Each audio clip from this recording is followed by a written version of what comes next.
Good evening and welcome to Beyond the Front Page, a show brought to you for the spring 2024 semester here at Key Community College that is on Verizon, Spectrum, ARMA, the Auburn Regional Media Access, as well as Win 89.1, the college's radio station. I'm your host, Guy Cosentino.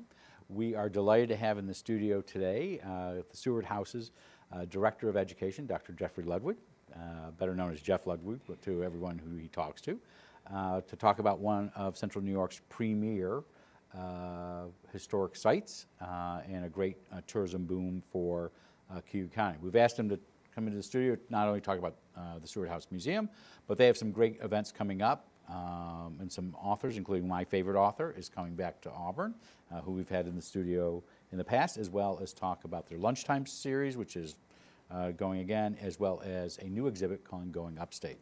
Welcome back. Thank you, and that's why we did it. We knew you really liked Kate, so that was major motivation. You know, Kate, I was looking for books that I had, and she was in the studio. She's signed Rosemary, which was about President Kennedy's sister, The Assassin's Accomplice, and then she's obviously done the Harriet Tubman book, which is new. We'll come back to her because that's not what we're talking about. We're talking about the Seward House to start. So for those who don't know, what's the Seward House? Well, it's a treasure of a museum. Thank you for asking. Thanks for having me. It's the historic home of William Henry Seward, often best known for being the Secretary of State to President Lincoln, architect of the Alaska Purchase, but also his entire family. His wife, Frances, incredible. She runs the house as a stop on the Underground Railroad. And one of the things that makes the house so special is it's really true authenticity.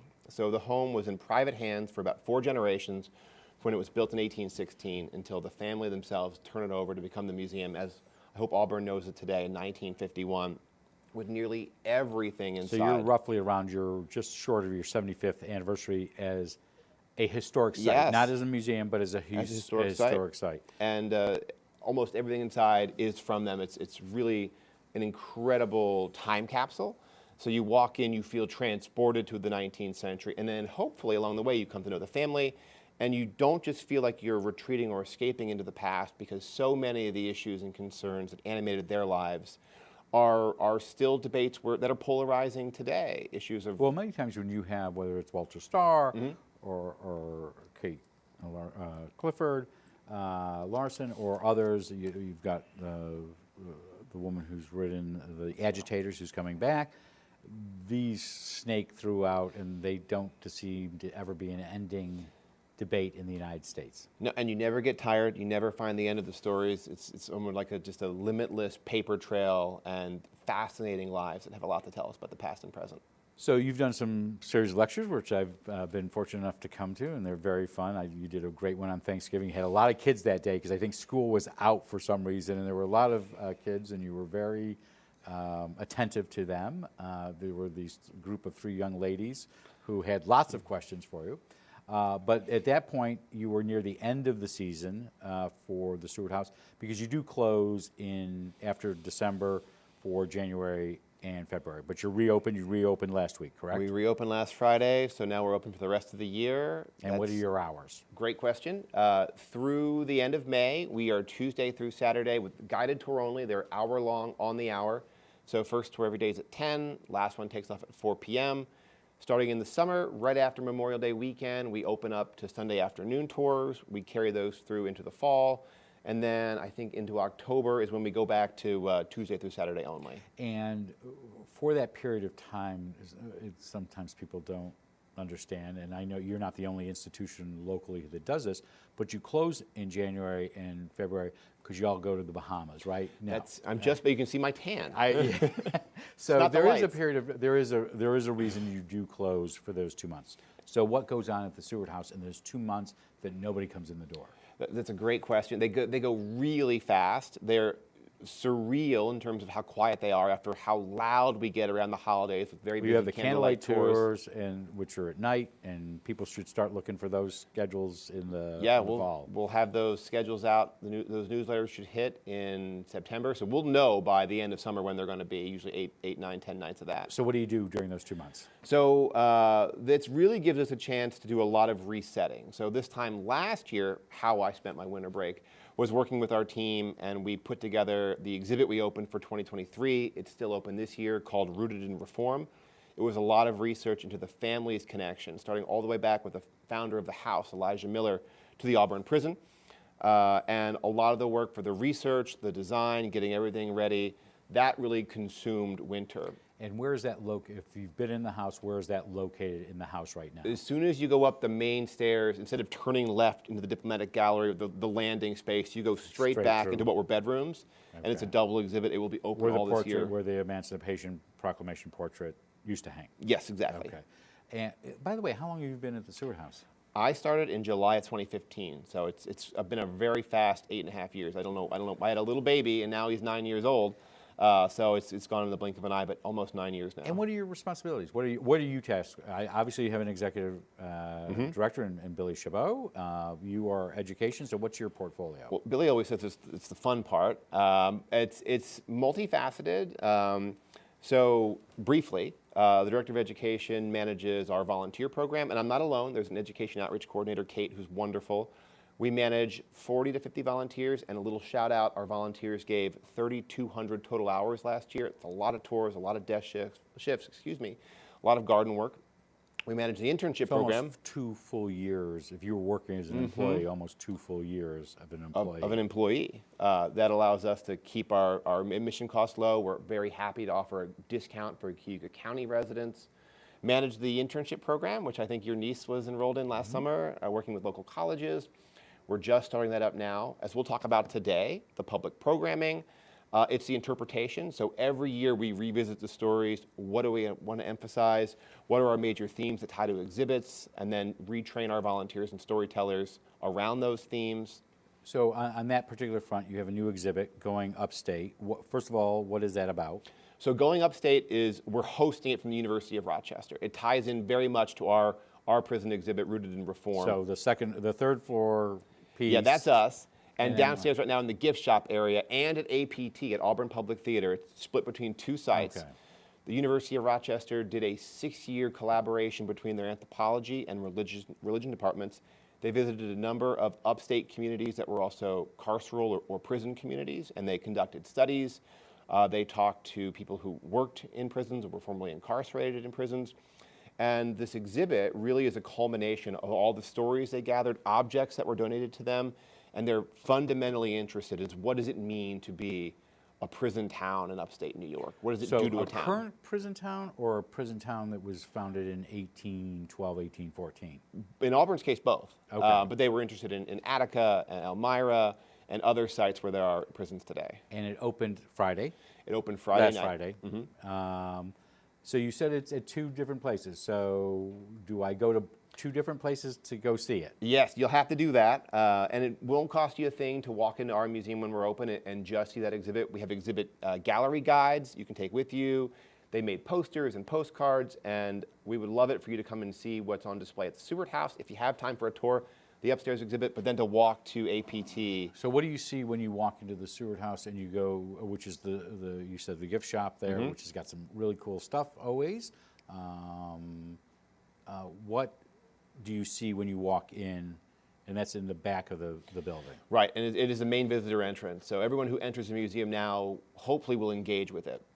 You go a full loop around the room. There are objects from a number of prison communities. The thing that, I know it's been open for 3 days, that seems to be catching the most eyes is there's a jersey for a club team from COs, corrections officers, at a different prison where there was a league. And it's bright green, and it's very eye-catching. Then we have a display case with a typewriter and other artifacts from within prisons. So you go through, it's a sort of interweaving of objects and stories. One thing that I think the exhibit does a very nice job of is they're not just sort of from the top down dictating a history, but they're incorporating the voices of those who worked and work in prisons and were incarcerated in them. So how long does this exhibit run till? So we have this exhibit up to the end of the month. So does APT.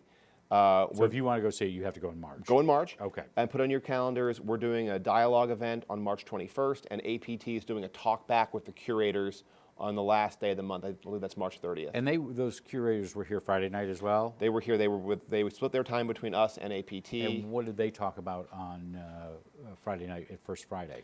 So they were just sort of there to do a meet and greet. Whatever people wanted to ask them in response to the exhibit. So they'll have, on March 21st, they'll have a specific program. So on March 21st, we're hosting one that I can get into. It's a little bit different, but related. And on March 30th, they themselves will be back at APT for a talk back. So what's the first one? So the March 21st event, it's we're calling it Seward House, Canny, and the Landscape of Carceral History. That's much more about our current exhibit that's upstairs. I'm sorry for the confusion. It's okay. There are two exhibits.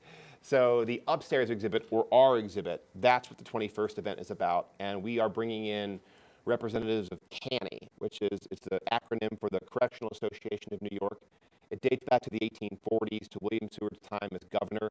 They're an independent monitoring agency that reports to the New York public and the legislature, and they are able to go into New York's prisons and report back conditions and findings and speak to administration. So because they trace their history back and were even supported by William Seward, we're in the second year of a grant-funded partnership to look at the way our story and their stories connect. One of the things that our exhibit tries to bring out is it's so easy to overlook the fact that William Seward was very involved in prison reform, but it gets overshadowed, and not wrongly, because by Thomas Mott Osborne. By Thomas Mott Osborne, or the fact that he's also so involved in anti-slavery debates and immigration. There's only so many things you can talk about, and that tends to get buried. So this year, Walter Sargent, you can come up with and you can do 800 pages. Even in Walter's book, you get a few rough sections, just a couple of sentences here because you want to get to Alaska. So and one Civil War. last question about the going upstate. You said this is a second year of a grant. Is there going to be another exhibit at some point as well, or you're not that far yet? So no, but there'll be more programs. Okay, more programs. So you have 3 or 4 authors coming. Always love that. I mentioned Kate Clifford Larson. I do not have her Harriet Tubman book here. Who is she, for those who may not know her? Kate Clifford Larson, wonderful historian. She writes well, she speaks well, and she is really the definitive author on everything you'd ever want to know about Harriet Tubman. She loves Auburn. She's been on your show, and her book is really my go-to. I've worn it almost the spine out of that thing. So she's coming to talk about that, and a more recent book, which you'll have to get for your library. Right. So what is her new book? It's another biography. She's going to be looking a more recent person than, yes.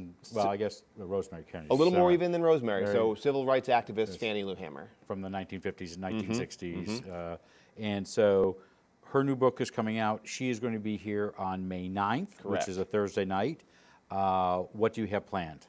So there'll be a reception with her, a chance to get book signed, some one-on-one time with Kate, and then we'll be at APT for the actual talk itself. I think it's going to be a unique event because it's not going to be focused on just one of her books, but she's going to be putting Harriet Tubman, 19th century voice, into conversation with Fannie Lou Hamer, 20th century voice, look at the similar and divergent challenges faced by each of these incredible women. And so you don't tend to have these two put together into the same talk, but who better than Kate to do that for us? So in her particular case, she is the one who helped author the original report that was used by the National Park Service to create what we have locally now. That's when I first met Kate. She was doing some trainings for national parks over at the HTH at Harriet Tubman Home, and they were kind enough to invite Seward House staff to attend. That's how we got to meet her, and she was so kind as to consult, more shameless plugging for Seward House, on our downstairs exhibit, Forged in Freedom, which is our attempt to analyze and really open up the relationship between the Seward and Tubman families. She was incredibly helpful in sharing resources with us. You know, the books are fantastic. She as a speaker is even much better on that. So the event is, again, May 9th. It is a fundraising event, though, right? This one is. We have lots of free ones, though, I know. we can talk about. But it is a fundraiser. It's important to support the museum. And so how much does it cost, and when, or has that not been determined yet? I'm so glad you asked. Do we have the price? It's not on there. I looked. It is not on there. We're all looking at cheat sheets. You asked about, I did bring my cheat sheet. You asked about what education does. One thing we do not do is the money stuff. We're not great at that. When will tickets go on sale? That's another great, I would assume probably the end of this month, start of April. I can get answers for you, and if there's a way to share that with your audience in some other way, or call us. Call us at 315-252-1283. Okay, so let's talk about 2 other mainstream authors, and then one other that you get Dorothy Wickenden, who wrote The Agitators, which is a red-covered book that I now have figured out where I left it, down the street. What is that book about? And the good news for anyone watching is we have copies of that and Kate's books for sale Right. all the time. You have a lot of different books there that are worth a great read at the Seward House, but continue. So I'm going to use a fun word that I learned many years ago called prosopography, which is a multi-person biography. It's really a three-part biography all woven together of Frances Seward, who still waits for her own standalone book. This is the closest we have to it, often overlooked. Harriet Tubman, and of course, coming back to Thomas Mott Osborne, Martha Coffin Wright, the relationship and friendship between these three amazing Auburn women, radicals and reformers, all of them, and bringing their stories together as a group. Are you working on any book? I say I am. A little bit I am. What I'm working on is, and I do have a proposal out. I won't say where because it probably won't happen. Seward's travels. In 1870 and 71, he goes around the world for 14 months. It's an incredible journey. The book is incredible. The book is incredible.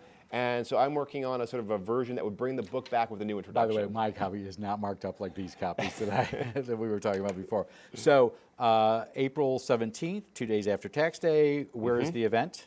The event's going to be at Wells College. And in our newsletter, we do have information about how to find it with the red book. Right. So you can go to Wells College and learn more about. And there's no cost to No that. cost, completely free. But you're also doing things at the Seward House, correct? We are all day long. I think it's actually 11, 1 o'clock, and 3 o'clock. Instead of our public tours, we're doing agitators-specific specialty tours with objects from collections that speak to their stories and really kind of putting the narrative of the agitators into a public tour. So by the time you're done, you'll be ready for Dorothy to come in and talk to you because you really will know these women. And who is Connor Williams? Connor Williams is a really interesting, young, I say young, he's probably about my age, Yale historian. He's working on a new book. It's not done yet, but we're going to get kind of a sneak preview. It's called Our Domestic Enemy, and it's about William Seward's time in the State Department, specifically how he was engaging in a chess match with the Confederacy, his Confederate counterparts, and when he had to talk about the Confederacy publicly, what was the language he used when framing that enemy to the north. He will be here April 25th, so a week later, after a little week after Busy Dorothy Wickenden. April. Where is he going to be? We're going to have him over at the Equal Rights Heritage Center. And is that free to the public as well? That one is not. Or We're paying nominal? him to come. $10 for museum members, always good to do that, and 15 general public. Okay, And so we're- you're hawking it. We're hawking a little. All right, so I get this at my house, the Diplomatic Pouch. This is volume 22, number 1. This is what comes with a membership. So if you want to become a member, an individual member or a family member, how much does it cost and what do you get? Great questions all. Individual membership, $50. Family is $70. You get, And you can give more. and we will be happy to show you upgraded packages and ways that you can help, whether it's financially or maybe volunteering or just promoting the museum. You get unlimited free admission to the Seward House. You get the Diplomatic Pouch in your mailbox 3 times a year. You get a discount on events. You get a discount in the gift store. You get guest passes you can use for out-of-town friends and family. You can give it as a gift. Right. And Keeps so on just so giving. we should say, the gift store has books in there, but it also has children's items, and you have some jewelry, you have artwork, you have a whole, it's a great store to buy local things. Well, great local merchandise. So when will Mr. Williams' book be out? Do you have an idea? Well, most likely that's what I think he's working on it the way that I'm working on it. So if he's on my timeline, maybe another year or two. Okay. So you also have, so we've talked about adult books. You have a special program in May, Saturday the 18th, just the week before Memorial Day. What is going on then? So this is a great one for families of young children. I'm going to bring my 9-year-old, Apples for Harriet Tubman. It's a book that's been out for a little while. It's a beautifully illustrated children's book about the life of Harriet Tubman. Is that on sale in the bookstore? It is. Okay, It is indeed. all right. And the illustrator herself will be here, and she'll sign copies, but she's also going to help create art with all the kids who come. They'll be able to take it home. I can't remember now whether they're going to paint their own apples or do a mural. I think it's a mural, but no entry cost. No worry about bringing your own supplies. At the Seward House or where? At Equal Rights. We can get a little Equal. messier there You because can- not 19th century carpeting. Really? Really? So I want to ask you about the collection. When people come into the Seward House, what is the thing they want to see? The number one thing that they want to see and that they tend to remember for years or decades afterwards is the bloody sheet, which I'm sure you know what that is. On the second floor. On the second floor. Okay. So we know, and hopefully most of your listeners know, that on the night Abraham Lincoln is assassinated, a different assassin comes for William Seward in his Washington home. His gun misfires. He's left with his Bowie knife, and he's able to stab at Seward multiple times. He's been bandaged. He's been in a bad carriage accident. So the knife... All in Washington. All in Washington, not at Seward House. Deflects off, but he's cut badly about the face and neck. His son's injured. His son, Fanny two of Faye his sons are injured. His wife and daughter are there, both distraught. His wife suffers from what the doctors call a series of shock. It's a devastating night for the family and the country. And the family, almost maybe thinking there was totemic powers in it, they save and preserve the bloody bed sheet from that night. It's on display in a reproduction exhibit room of what Seward's Washington bedroom may have looked like from that evening. But the sheet is the sheet. And you can see the blood. And so you have a sister museum out on the West Coast. They have the actual knife. Am I correct on that? The Huntington Museum has, I'll show you a picture after we get done talking. They let me hold it in my hands. The weight of it was one thing, but what I was not prepared for was how sparkly and beautiful. It glittered like a diamond. This is the knife that did this. Yes, that is on display at the Huntington.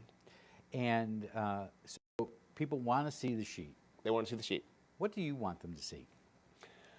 Well, I mean, personally, when asked that question... All right, let me ask you a different question. Okay. What is your favorite thing? I talked to one of your colleagues, and she told me about the piece of cake from Queen Victoria's wedding. I'm not going to go there. What is your favorite, as the educator, what is your favorite item in the Seward House? I'm going to cheat and give you a bigger answer. It's the library. It's the first library that you see. I could get lost. If I was allowed to have my way, I would go in there every day, carefully remove a book and look at it. These books are... The public cannot do that, by the way. They cannot, and I don't do it either. Okay. It's found... and there's a glassed-in case there to the right or forward that has certain books, but there are also shelves that are not glassed in. Exactly, and it's largely nonfiction. William and Francis is kind of combined and commingled, and if anybody wants to go to our Facebook page and deep dive just a little into our picture library, maybe a year or two ago, we took down his copy of Alexis de Tocqueville, who comes to Auburn to see the prison. It's all connected. And Seward responds... We go over by the Auburn Public Theater. It's right. No, that's a sign for Lafayette. We're going to keep promoting. Okay. Lafayette's a whole other thing. Okay. And Seward has a multi-page handwritten essay in the back in response. And these books are alive. They talk to us. They've got marginalia and ephemera, and they're just fascinating. Do you just sit there and just say, wow?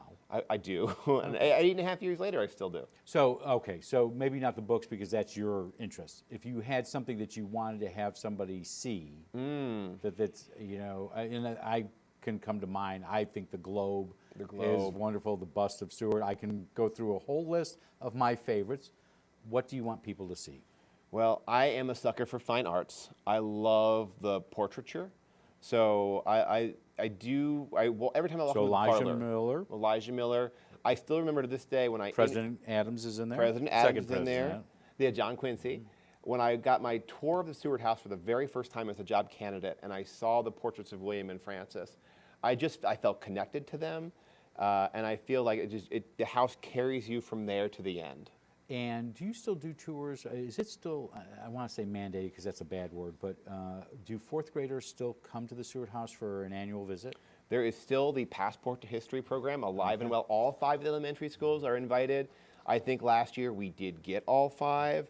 And it's not just for field trip day. They and their families are welcome to bring that passport to us or any of the other sites, the Cayuga Museum, the Schweinfurth, Willard Chapel, all the way down the City Hall.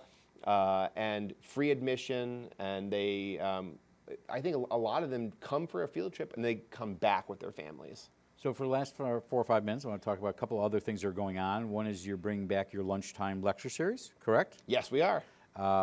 When are they? So we have our spring set. I know who our speakers will be, but not the dates yet. For March, April, May, March 15th, April 5th. Am I right about that? It's okay, but in general, you're bringing them back, but they're not all on site, correct? Correct. They'll all be at equal rights because we can do a little more with seating in there. They've got. But you're partnering with other institutions as well, correct? We are. You want to hear about who they are? Sure, absolutely. We're kicking off with Wells College. Then our interns are doing a bit of a showcase showdown with their research projects. Then we have someone from OHA, Onondaga Historical Association, the University of Rochester, Pomeroy Foundation, National Parks, Seneca Falls Women's Rights National Historical Park, who am I missing? Susan B. Anthony House. So what topics will be covered? So this spring, March Talk is a Wells College professor on... So once a month? Once a month, every Okay. month for free. Slavery and Emancipation in New York. For April, the eclipse is coming, so how could we not do the time Seward went to go see a total solar eclipse while in Alaska, of all places. And then in May, it's our interns sharing a year's worth of their own research projects. We have a young man from Wells interested in the travels, but he can't have the book. Okay. And then a young woman from Lemoyne, very interested in changes in paternal style from William Seward's father to Seward to his son and grandson. So two items. One quickly is you have an internship, an extensive internship, so people are not this is just not a place where you just come in, you see some dusty stuff and you leave. You are an active historic site where you have interns doing research, correct? Correct. Second is, in the past, not too distant, you would have these events and they would be like in silos. It's the Seward House's event, it's the Schweinfurth's event, it's the Auburn Public Theater's event, it's the Harriet Tubman's event. It seems to be there's more partnerships for events. Why, first of all, is that true? And if so, why? It feels like it is. And I don't want to speak out of turn or give credit to the wrong sources. I do feel like leadership at the sites realizes the importance, but I think the city of Auburn really has, especially since Eagle Rights Heritage Center has come into its own, done a lot to encourage and help put resources in place so all the sites can rally around Pride event, Juneteenth, Founders Day, where everyone's invited, and the Historic Sites Commission, which meets regularly, allows constant communications. And I think everybody in Auburn realizes this is a shared venture, historical tourism, and we're all in it together, and we can't do it by ourselves. Beyond the common denominator of history's hometown. Yes. So First Fridays, which again, Billy Chabot, I remember being in the meeting where Billy Chabot brought up, your executive director, brought up the whole idea of a First Friday, wherever she was before, they had done it and it was a success. You do these, you did your first one last Friday on the 1st. What's planned for April and beyond? So for the rest of the year, we will be working with local artists. So this is the only month where we're bringing in an outside exhibitor. The rest of the year, local artists, local musicians, they're always free, they're always a lot of fun. We put out food. In the summer months, we'll be outside, so you can spread out. A lot of families come, my kids love coming. Live music, local artists, and rooms in the house open for interpretation and self-guiding. And you do have some renovations going on. Just real quickly, can you give us a quick update? Real quick, when you come to Seward House this year, unfortunately, there is no on-site parking, but for good reason. The barn and carriage house, those two back old stone buildings That overlook William Street. right on William Street by the Y, are undergoing major preservation. They date to 1860. They are going to be conserved, reopened for full public use and access. William Seward's original carriage will be moved back to its historic home. And by So this was in the house next to near the gift store where there was an Eskimo kayak Yes. and all that. That's all being moved back. Moved back. When do you hope to have those completed? I think our target date is September. So just a quick final question. We're past COVID to the extent that the CDC has now come up with new guidelines. How did COVID change the way the Seward House operates? Well, if Billy were here with me, she would say we haven't recovered all the way yet. We're still probably 75% in terms of total number of people. So it is important if you can help the Seward House and all the historic sites, nonprofits of Auburn. Everyone is still not all the way back and still hurting. For us, it accelerated plans that we'd already had sort of in the back of our mind about doing more digitally. The year 2020, we threw into motion, and we all, as everyone did, we learned how to do maybe not CCC quality, but very good virtual programming and telecasting. We reach new audiences, and so what our challenge today is, people want to come back on site. People don't want to Zoom a thing, especially if they can go in person locally, but we don't want to let all of that go. So we learned new digital skills. And now the question for us going forward is, how can we sort of have the best of both worlds, reach national audiences, but still serve our local And one? you're updating your strategic plan, one that was done about 5-6 years ago. Yes. You have Dr. Glass, who is? He is Director Emeritus of the Smithsonian. He's written a beautiful book. Yes, 50 Great American Places. It is a great, we used to have it in the gift shop. Get it on Amazon or go to your library. It's a great book. and he will help us plan the next 5-year vision for where the Seward House will go. And when will that likely be finished? I think the hope is he is coming to town this weekend for some sessions. We'll work on it throughout the spring, so summer? Okay. So again, we have May 9th, Kate Clifford Larson will be here to discuss her new book, and that is a fundraising event, but it is open to the public. Tickets will be on sale soon. Dorothy Wickenden is a free event. That's at Wells, but you're also doing events at the Seward House that day where people can come for tours. Connor Williams is going to be talking about an upcoming book. I think you said how Seward played chess against the Confederates. And then on Saturday, the 18th of May, the week before Memorial Day, you will have an Apple for Harriet Tubman, which will be a book project with kids. Couldn't have said it any better myself. Okay. You're good. So, well, I think these are great events and great things. If you have not been to the Seward House, you need to go. We want to thank the Seward House's Director of Education, Dr. Jeffrey Ludwig, for talking about, like I said, one of the great institutions in central New York, if not upstate New York. It is a great asset for this community, and thank you for coming in, and we hope you'll come in next year for another update. I would love nothing more. Thank you so much. We'll be back on Thursday with Assemblyman John Lamondis, who will be in the studio to give us an update on the state budget and also what's going on in the state of New York. And we will have our rescheduled interview with Karen Belcher of the Food Bank of Central New York. She was supposed to be with us 2 weeks ago, and she'll be with us on Thursday. In the coming weeks, among the guests we will have will be Senator Rachel May. The new county administrator, Steve Lynch, will be here to join us for an update on the county, as well as city manager Jeff Dygert and Mary Beth Leeson, the new comptroller for the city. We also plan to have a discussion about the Women and Children program, WIC, for the county, as well as have some of the candidates who are running for office and will be in primaries in June here in the studio with Robert Harding asking the questions. If you'd like to send us your ideas for questions or for guests, you can send them to cozguytho@aol.com. I'm Guy Cosentino for Q Community College. Thank you for watching. Be safe. Go to the Seward House. Become a foster parent. Do all the things that make this community great. Thank you and good night.